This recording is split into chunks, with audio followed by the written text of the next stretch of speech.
time we talked about indirect versus direct speech acts, right? So a direct speech act is whatever you say that has a correlation between the form and the function, right? So the form matches the function. A direct speech act is when you have a linguistic form that matches the function of that linguistic form. For example, a question is used when you want to ask questions, right? When you want to get some information. So when you use a question, the form of a question, in order to ask for some information, in order to ask questions, then we say that that's a direct speech act, okay?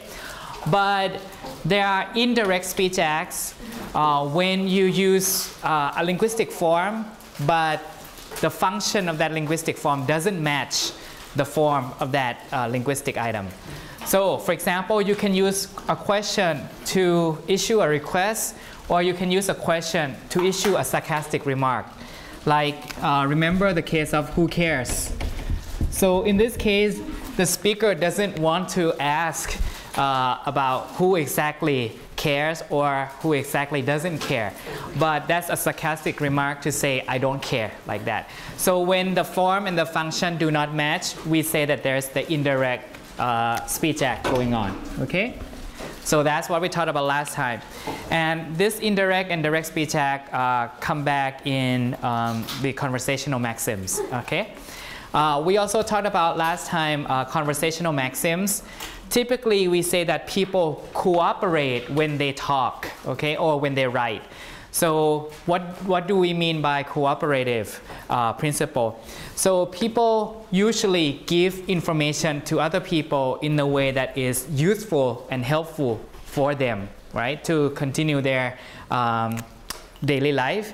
And people also use language in order to give true information, right? So that's what we call cooperative principle. So to be helpful to other people and to give true information to other people, okay? And to give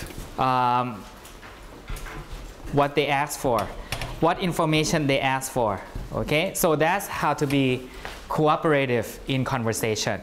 And typically, generally speaking, we cooperate with other people when we talk to them, okay? And there are 4 rules under that cooperative principle, and they are called maxims. So there's the maxim of quality, maxim of quantity, maxim of relevance, and maxim of manner, right? So the maxim of quality says you have to give only true information, only the information that you have evidence for. Maxim of quantity, you give enough information, not more or not less, right? So if a person is looking for some numbers, how many percentage, like that, then you give the percentage, not more or not less. Relevance, say things that are relevant, okay? Manner, say things that are say things in a clear way, right? In an orderly fashion, like that, so that the listener understands better, like that. So we have 4 conversational maxims that are under the cooperative principle. Typically, we are true to all of these maxims, but there are cases when we can what we call flout the maxims, one of the maxims or many maxims at the same time. When we flout the maxim, we violate the maxim, right? We don't give them enough information. We don't give them true information. We don't give them relevant examples. We don't give them clear information, like that. So, but we flout the maxim in order to suggest some implicature. You remember the word implicature? Implicature is an implied message, right? So when you violate one of the maxims or many maxims at the same time, you can suggest an implied message, right? An implicature. That's because you think that the listener is cooperating with you, okay? And the listener will have to find the way to decode, the way to decipher, decode or decipher, meaning the way to guess the way to arrive at that implicature, that implied message. Okay? And we saw many examples of the implied messages. Okay? What we'll do today is we'll look at a different topic, okay? Which is the last topic in syntax and semantics. I'm sorry, semantics and pragmatics. But also syntax will have a part in this, okay? This is the last topic in that chapter. And when we finish this, we'll go on to the last chapter of this semester, okay? So the last topic after conversational maxims is when syntax overlaps with semantics, when grammar overlaps, when grammar interacts with meaning, okay? And this this topic has to do with what we call thematic role, okay? So thematic roles have to do with the different types of meaning. So we are talking about meaning, right? So thematic roles have to do with the different types of meaning a particular noun phrase has, okay? A different type of meaning that a particular noun phrase has in a sentence, okay? So if you look at these examples, okay? The first one here, I have a question mark in front of it. And the question mark shows that it's possible but somewhat strange, okay? It's possible but somewhat strange because you see the goldfish in the tank dreamed about becoming a millionaire, okay? It's strange because you might ask, how could the goldfish dream, right, about something, right? It's not like a human being, it's an animal, so how could it dream, for example? So it's strange in that aspect, okay? But it's possible, it's grammatical, but it sounds a little bit strange. In the second one, she slept the baby. This one is really strange because it has to do with the verb to sleep, okay? In this case, slept. We don't normally say it that way, right? We can say she slept or the baby slept, but not she slept the baby. So this has to do with the fact that sleep is not an action that you can perform on another thing or on another living being like that. The last one, John met that Sam is smart. That one has like 3 asterisks there, 3 stars, which means it's not possible, it's not even grammatical. Because the verb to meet, in this case met, cannot be followed by this, you know, what you call that clause, right? So this kind of thing has to do with thematic roles, okay? So it has to do with grammar and also meaning, okay? Typically, what is important is the verb here. The verb to dream, the verb to sleep, and the verb to meet, okay? So each verb, I think I have it on the second slide here. We say that each verb seems to select, okay? Semantically appropriate phrases then that they can occur with, okay? So, for example, dream here selects a subject, but it has to be a subject that can think logically or can think like human beings do. But in this case, the subject is, even though it's a noun phrase, it's grammatical, it's a noun phrase, but it's an animal. So that's why it sounds strange. And also in this case of sleep, it will select one subject, right? Human being or animal, but it doesn't select the object. It doesn't select the object noun phrase. So that's why it sounds really strange. And finally, the verb to meet will select one subject, but it doesn't select the object in the that clause type, okay? It selects an object that is a person. John met Mary, like that. Or John met her, or John met the dog, whatever, but not an object that's in the that type, okay? So it has to do with what the verb, what each verb selects as the appropriate, what we call argument, okay? So each noun phrase is what we call an argument, okay?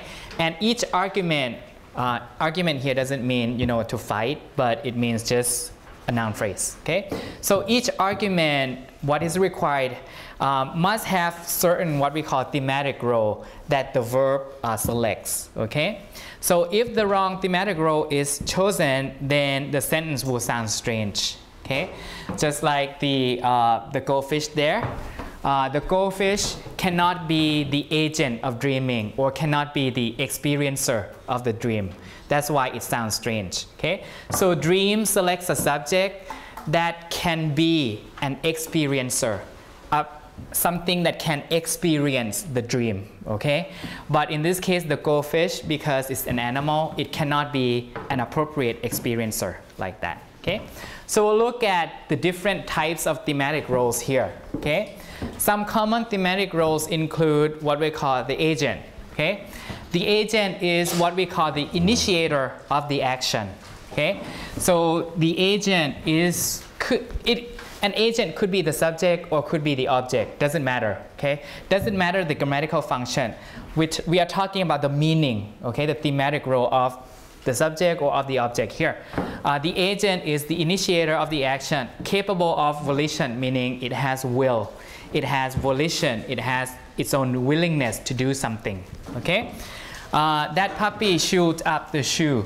So in this case, chew would select the puppy as the agent of chewing. So the puppy could do the action of chewing, and that's appropriate. Considering our knowledge of the world, the puppy can be an agent that chews like that. So this is good, okay? Or Marty played chess like this. Play selects a human being, an animate subject.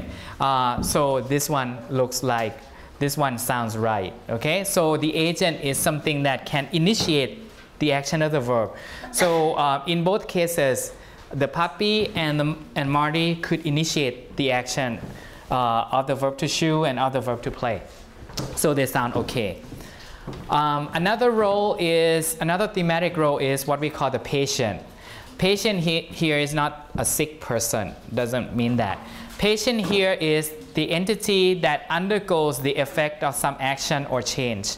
Okay? So you typically think of this as the object, right? Object case after the verb, like I hit him. Him is the patient. That's correct, but only partially correct, because you see the ice melt here, the ice melted, is the subject, but it can be a patient because it undergoes the effect of some action or it undergoes the effect of some change.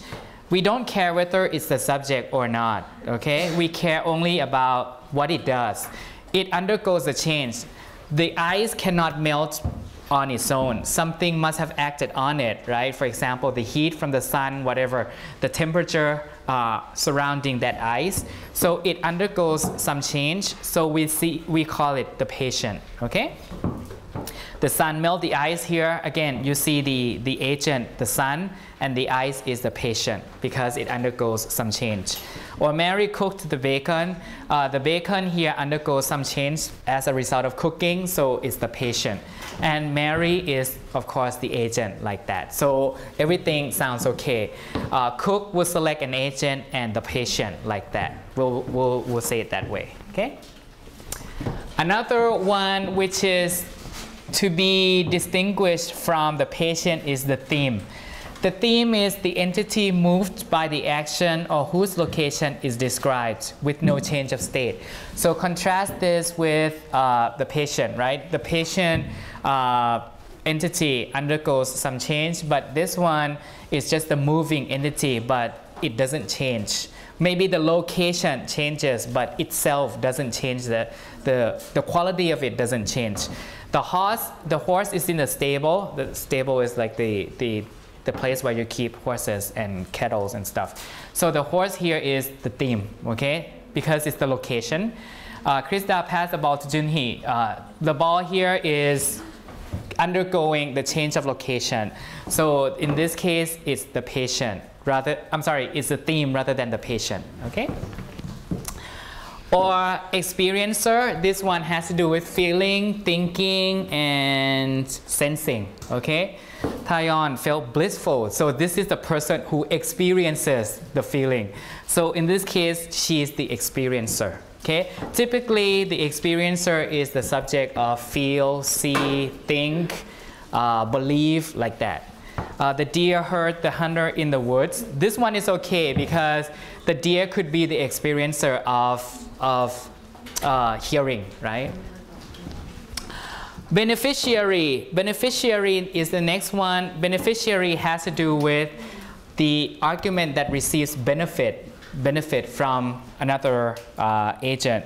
Mary gave Leo the book. Leo is the beneficiary. So the book is the theme, right? Is the theme that's undergoing the change of location, like that. Okay. What is that one? We bake the cake for Lauren. So Lauren is the recipient. So receive the benefit, right? So Lauren is the beneficiary, like that. Okay. There are 3 more thematic roles here that we'll talk about. The instrument is pretty clear. Instrument is what you use to carry out an action. So she flipped the pancakes with a spatula. You know spatula, right? Spatula is what you use to cook, right? This is different from a ladle, right? A ladle is what you use to scoop soup, right? Watery dish, but spatula is what you use to turn up kind of flat things. Miss Scarlett killed Colonel Mustard with a pipe. So in both of these cases, you use a spatula or a pipe to do some action. So we call these things instrument, okay? The location or goal, places in which or to which something is traveling, okay? She gave a speech to the club. John sprinted to the goal. So these 2 underlined noun phrases are the goals, okay? And finally, the source is the entity from which something moves.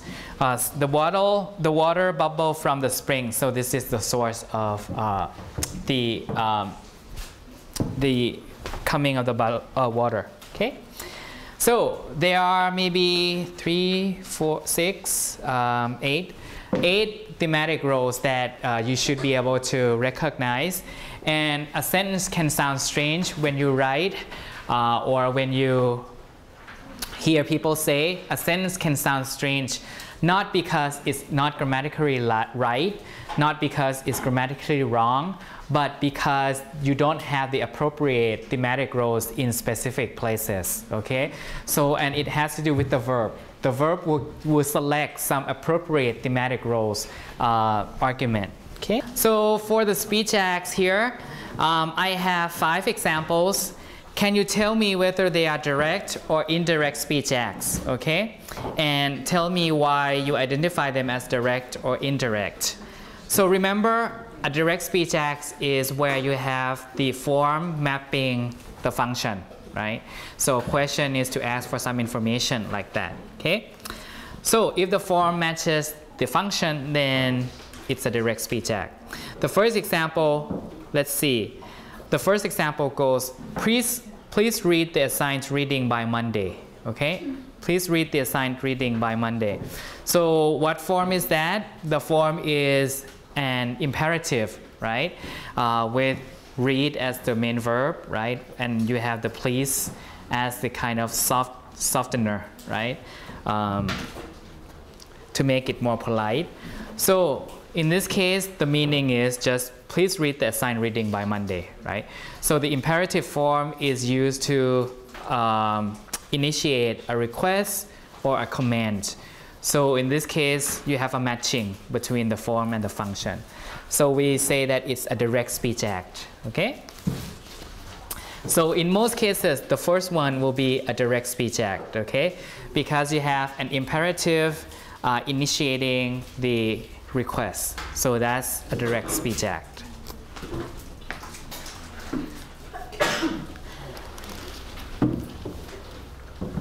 Now, number 2, could you pick up the trash over there? Could you pick up the trash over there? The form of this is a question, right?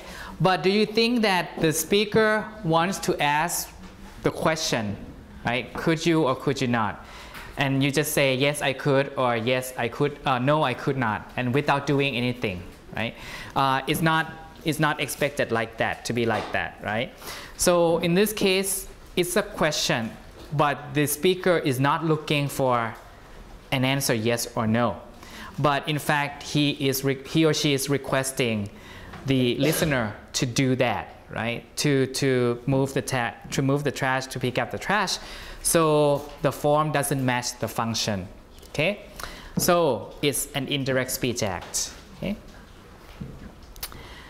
it's an indirect speech act because you use the question to initiate a request rather than a question for an some kind of information that you're looking for.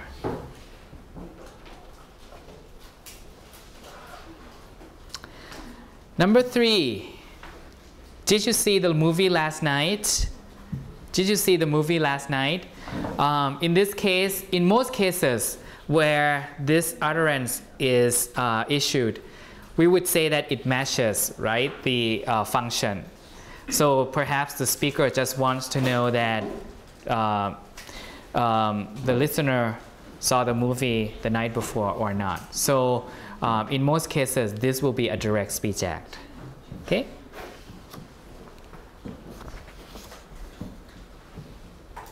But number 4 is different. Number 4, if you look at the grammatical form, I would like to know how many of you finished the assignment. It's a statement, right? It's a statement that tells about the state of mind of this person, of the speaker. It's the fact that that person would like to know, and it's that. But in fact, it's a question, right? Even though it doesn't look like a question, but it's a question. So in this case, again, we have an indirect speech act because a statement here is meant or is intended to be a question so that the hearer can answer. Okay? So it's an indirect speech act because the form, which is a statement, doesn't match the function, which is to request for information. Okay?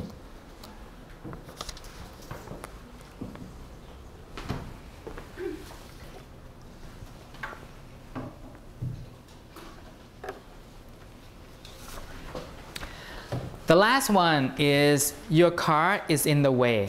So imagine you say this to another person that parks his car in this Inmunde parking lot.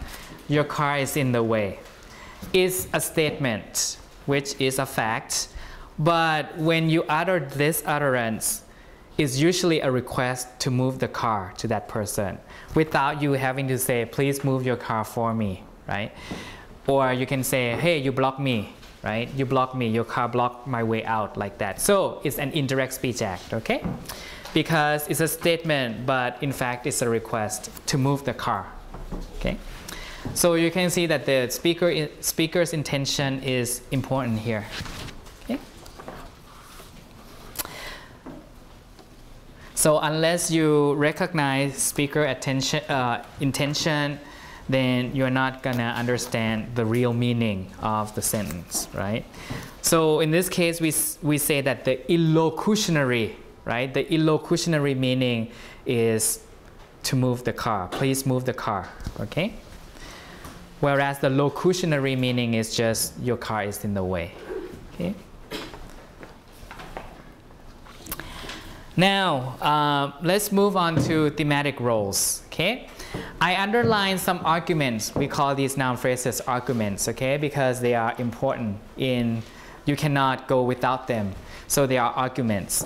So I underline some arguments. Can you tell me what thematic roles they have? I'll show you one example. The first one is Jacob rode his bike to the party, right? You look at the verb rode, okay?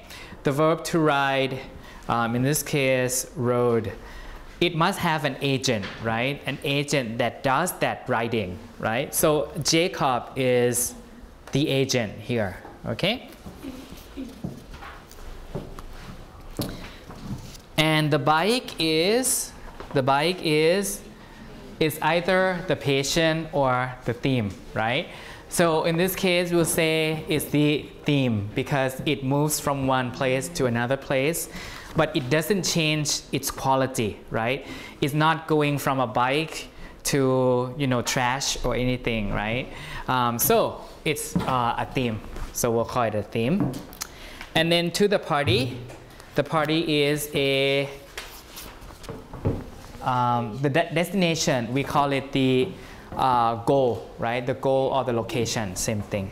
Okay. So could you do number B to D? I'll give you maybe 3 minutes. You know peanut butter, right? So it's like butter. I'm sorry, it's the peanut that is crunched into a butter type of consistency. Okay. I went to a supermarket in Korea and I asked for peanut butter is oil. They say, no, we don't have peanut butter. Peanut jam is oil. They only know peanut jam. They don't know peanut butter, but probably the same thing. So let's look at number B. Elvis ate peanut butter with a spoon. So Elvis is clearly a agent, right? An agent. And peanut butter is the patient, right, undergoing some change.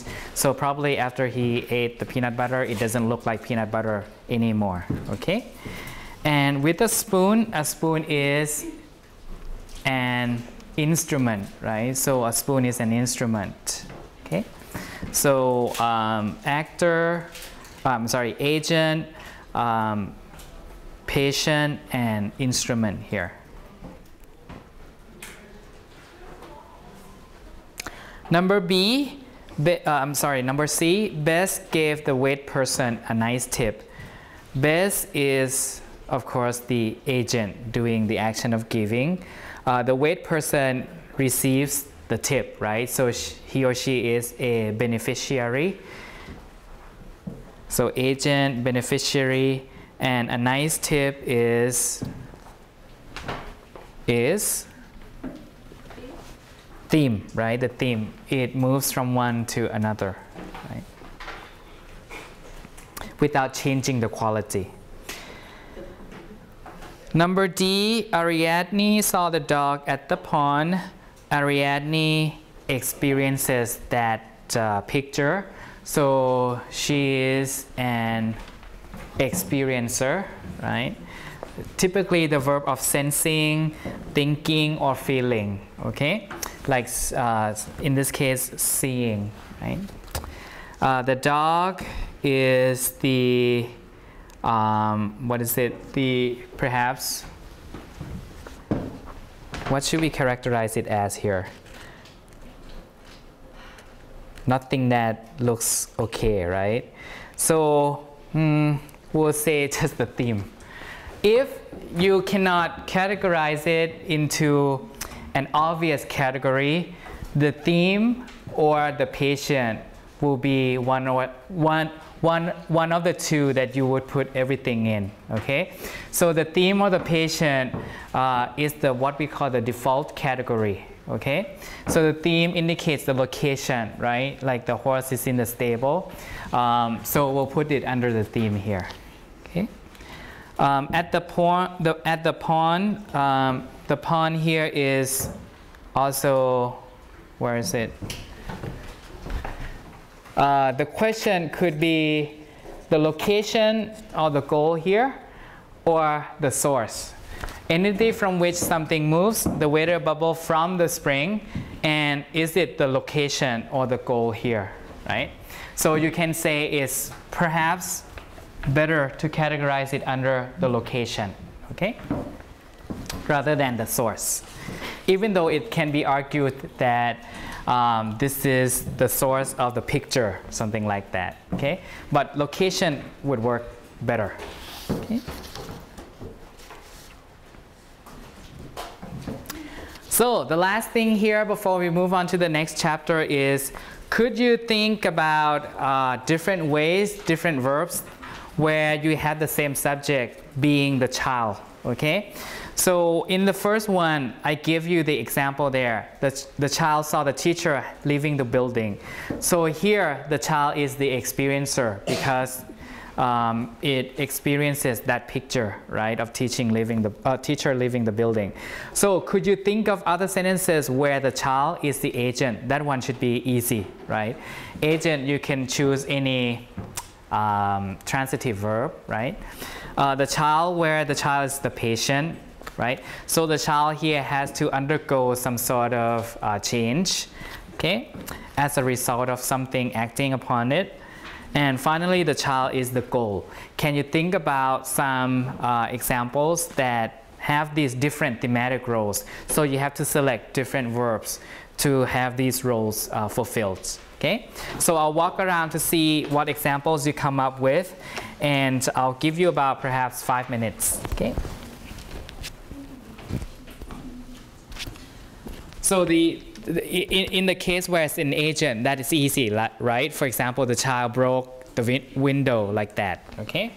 But the patient and the goal are more, difficult to imagine, I think.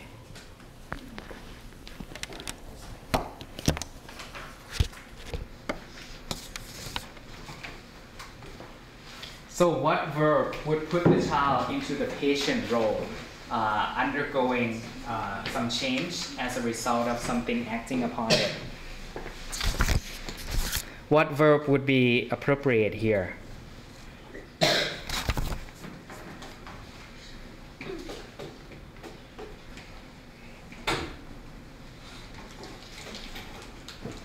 And it doesn't have to be, the active voice, right? You could use the passive voice because, in the passive voice you have the subject that is a patient, right? But number C, the child as the patient when it's the subject, that one is more tricky, right? So what examples do you have? I have one example along this line. The child was abused by his parents, like that. The child was abused by his parents. Okay? So here you have the child as a subject, but the thematic role here is that of a patient, right? So to abuse is to treat someone badly, right? It could be psychologically or it could be physically, right? So when he was abused, he might be hit, he might be criticized or anything like that. So in this case, he has changed psychologically or physically. So this is one example that I can think of. Okay, so the child was abused. So along this line, okay, as an example.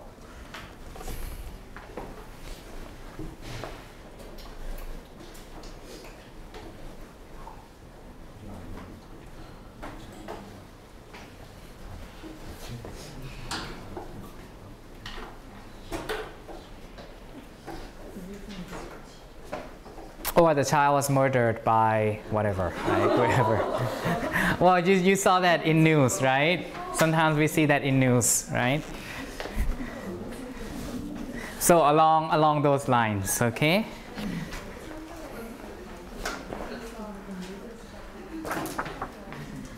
So the patient, the role of the patient could be the subject too, okay? It doesn't have to be the object per se. Finally, we have the child as the goal. One of my examples is the child got the letter from New York, for example. The child got the letter sent from New York. The child got the letter from New York. So here is the kind of the goal of this is New York is the source, right? So letter is the theme, and then the child is the goal. Okay. How about beneficial? So for the beneficiary, you should receive some kind of benefit. You should be able to use that, right? So this is just the letter that's sent, but he or she is not likely to receive any benefit if in general, right? So we'll say he is the goal. Okay.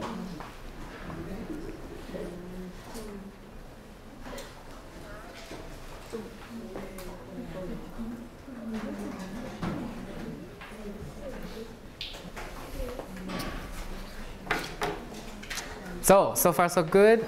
So if I ask you to come up with examples on the test, you should be able to do it, okay?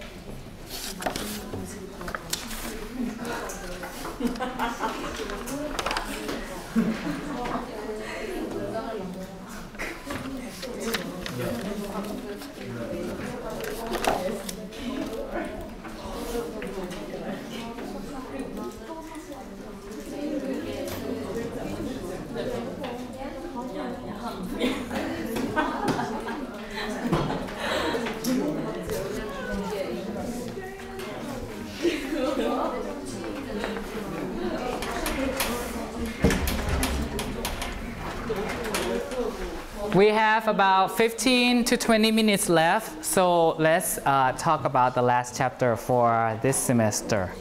Okay? So this semester will conclude with what we call the early story of English, and this is in chapter 11, page 367. Okay? So we'll talk about how English used to be 1,000 or 2,000 years ago. Okay, so you will get a chance to read Old English, okay, and what English used to sound like, and what English looked like maybe 2,000 years ago. Now we are 2014. English originated in the 5th century, about the year 500. Okay, so it's about maybe 1,500 years ago. Okay. This is just to give you a heads up. So this is, you don't have this, but I will print this out next time. You don't have this, I will print this out next time. This is how English used to look like and how English used to sound like 1,500 years ago. So this is the Lord's Prayer in Old English, okay? We have the modern English version, right? Father, thou art in heaven, like that. But this is the Old English version. And I will print this out and hand this to you next time. And anyone who can memorize all these lines and then come to recite these lines with me, I'll give them extra credit for this class. I did this maybe for 2 years, and there are people who could do that. So please memorize if you choose to. This is how English used to look like. So you will see some unusual characters that we don't have anymore. For example, this one. This looks like the phonetic symbol air, right? And that's what it sounds like, fair, fatter, like that, okay? And then what else we don't have? This thing, right? It looks like a P, but it's not a P. It's a TH. That's how they write the TH sound. So this is like THU. So it's the interdental fricative. So thu. So thu, like that. When you see this symbol, it's like TH. So thu they are on heavenum, like that. So, and imagine when you read this, as you read the phonetic symbols. So everything sounds like what it looks like. So U, the letter U here is U, just like the phonetic symbol. So this is ure, right? This is how we transcribe things. Fada ure. Like that, easy, okay? Thu the air on heavenum, like that. He phonum, right?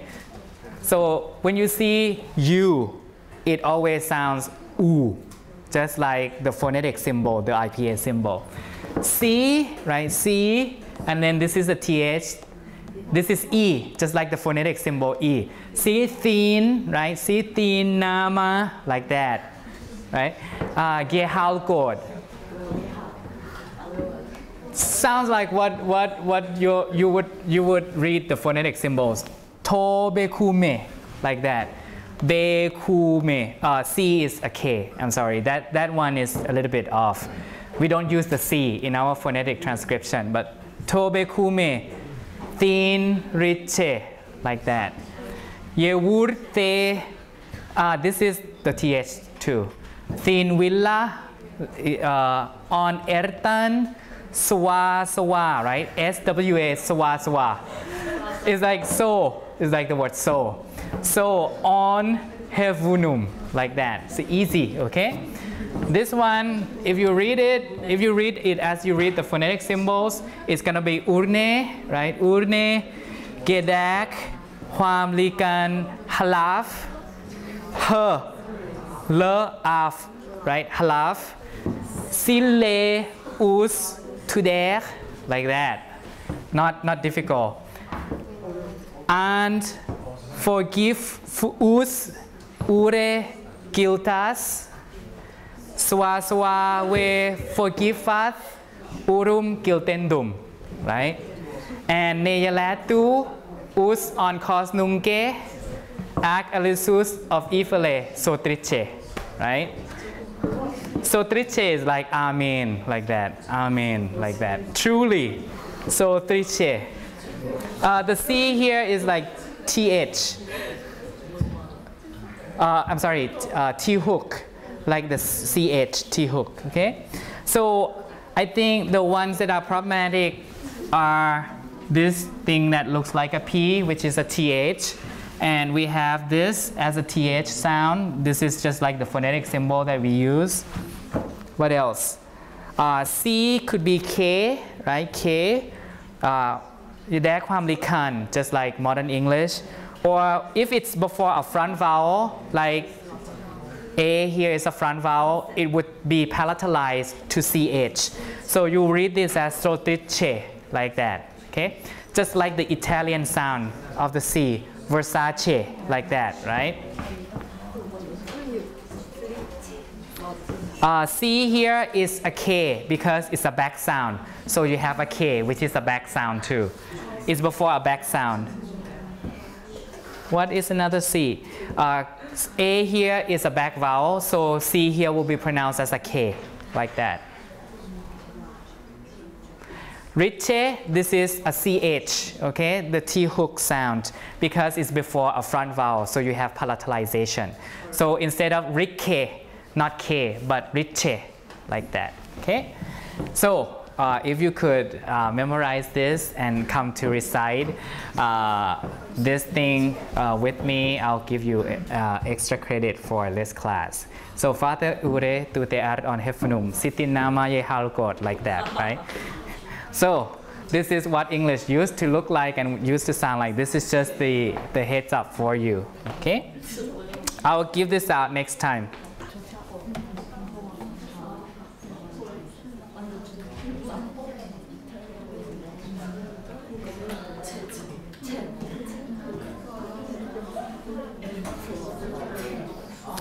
And if you look at the form here, they should be recognizable.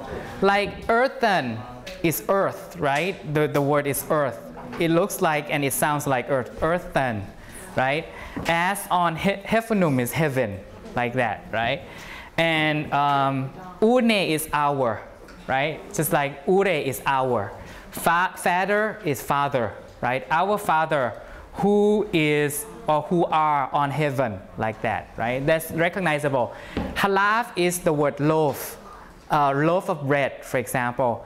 Your daily bread, give us today, like that, okay? And forgive, this is forgive, right? Forgive us our guilt, like that. Forgive us our sin, like that. As we forgive our sinner, like that. And so on, okay? Ifale is evil, right? And release us out of evil. Amen, like that. Amen, like that.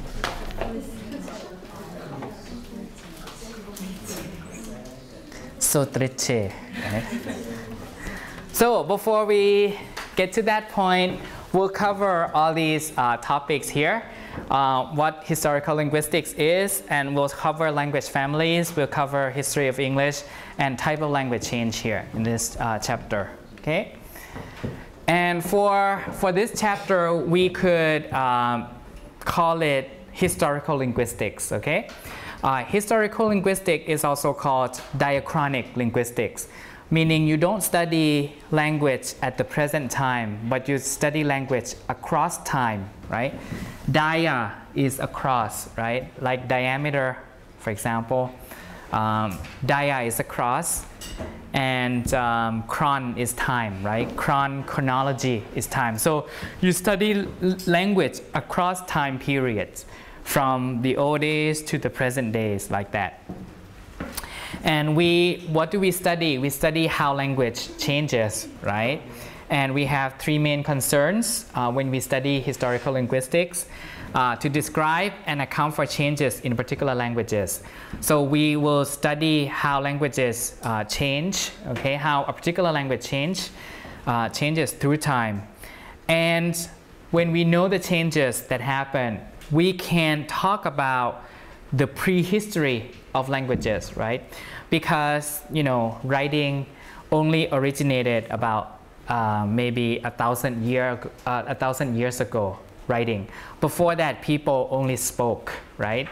They don't know how to write. So English, for example, the first record of English that we ever have was from the 9th century, for example. So before that, it's only spoken. And we have no access to those speakers now. They are all dead, right? So by looking at the language changes, the type of different changes that we see, we can reconstruct, we can kind of guess, we can perform educated guessing as to what earlier stages of English may be, even though we don't have access to the speakers, even though we don't know about how they wrote before writing was invented. And we will talk about how languages in general change, what kind of tendency we can see across languages, okay? And we can talk about how languages may be related, okay? So if the two languages look the same or look similar 1,000 years ago, then it must have meant that they descended from the same parent language, like that. And these are all basic assumptions that we have to follow in historical linguistics, okay? Languages, the first assumption, meaning the first thing that people believe when they study historical linguistics, is that languages are constantly changing. They are never statics. No one can stop language from changing, okay? So every day, whether you know it or not, whether you feel it or not, language is changing every day, okay? And no one can stop it from changing unless it's a dead language. Dead language meaning language that has no native speakers of, okay? Like Latin, even though people use Latin these days, it's only in writing. People don't speak Latin as their, you know, in their daily life to communicate, okay? So if you have no native speakers, if you don't use it every day in speaking, then it cannot change, okay? And changes in language may or may not be subject to speakers' conscious manipulation. So if you want to change the language, you can, for example, the government or whoever is responsible for controlling language can issue a law saying, oh, you cannot use this word anymore. You have to, you know, use the sentence this way, like that. You can do that. It's conscious manipulation. Or you can change your dictionary. So we'll use this word to mean this. You can put it in the textbook in high school or at the university level for people to follow. You can do it like that. So it's conscious manipulation. But a lot of times it happens that as you use language, you change it according to what you want, the way you want, and nobody can stop that. So it could be conscious or unconscious manipulation. Okay? And language change take place primarily via the diffusion of variants, meaning before language changes, there will be 2 or 3 or 4 ways of saying the same thing. So we call that variants, okay? 1 or 2 ways, more than 1 way of saying the same thing. And language changes because you have options. People can choose the second option over the first option, okay? So that's how language changes.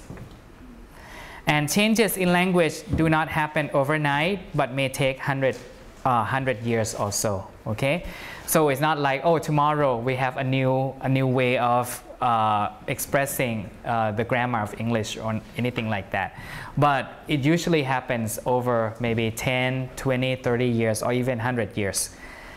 And changes can be on any level of language: sound, words, syntax, meaning, or pragmatic, okay? And changes may be systematic, meaning that it affects the whole class, or it's sporadic, only happens to some words, okay? So for example, in English, when we do the past tense conjugation, love, we add ed, right? Love, loved, loved, like that. But there are words like eat, ate, eaten, okay? Before, in the old days, when we make a verb into the past tense, we did it the irregular way. We changed all the sounds, like eat, ate, eaten. But over 300 or 400 or 500 years, people want to regularize things, so that nowadays, when we want to make a verb into the past tense, we only add ed, so making it more regular, okay? So this is more systematic change. But there are some cases where changes only affect 1 word or 2 words, but not every word, okay? Finally, changes are neither good or bad, they are just change, okay? So example of language change here.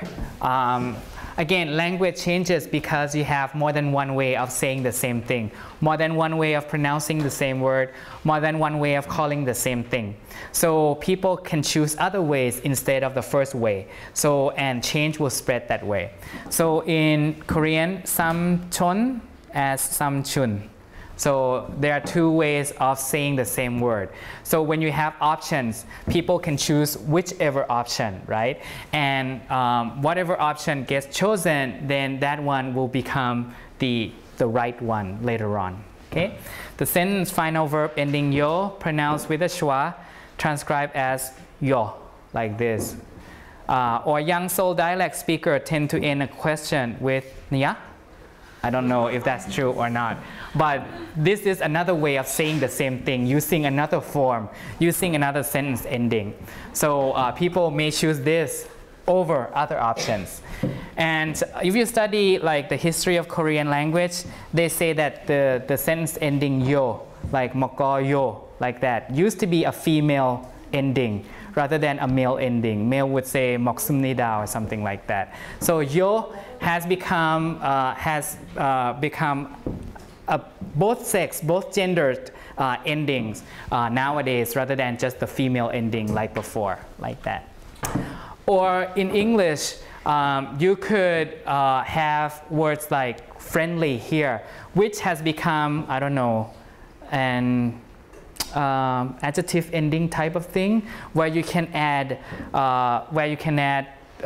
which you can add to any word, like audience friendly, customer friendly, girl friendly, newspaper friendly, which means the print doesn't rub off on your fingers. So friendly has become a new, I don't know, morpheme in English that you can add to any word to mean that not friendly in the sense of you are friendly to, you have a friendly manner, not in that sense, but in the sense that it's not harmful or it doesn't cause damage to you, like that. It's easy, like that. Reader friendly is like easy to the reader, like that. Or syntax, going to the library, just been, like that. So instead of saying the whole thing, you can just say been as the kind of the morpheme of completion. Subject pronouns dropping. Did someone, subject pronoun dropping here, just been, I have just been. And been has become a marker of completion. Or did someone left their cell phone there? Someone used to be singular, but now you replace it with a plural pronoun, right? And then in terms of sounds, people merge the two sounds together. Card and cord. Some American people pronounce these two words in the same way. Card cord, card card. So you cannot distinguish. Again, when language changes, you have more than one way of saying the same thing, right? When you have the variants, you can choose which variant you want. So you can pronounce this as cord. And if people really accept that, way, then it will become the right way, and people will adopt that. Okay, we'll just leave it at that today, and then we'll come back to do the history of this field of linguistics on Monday. Okay.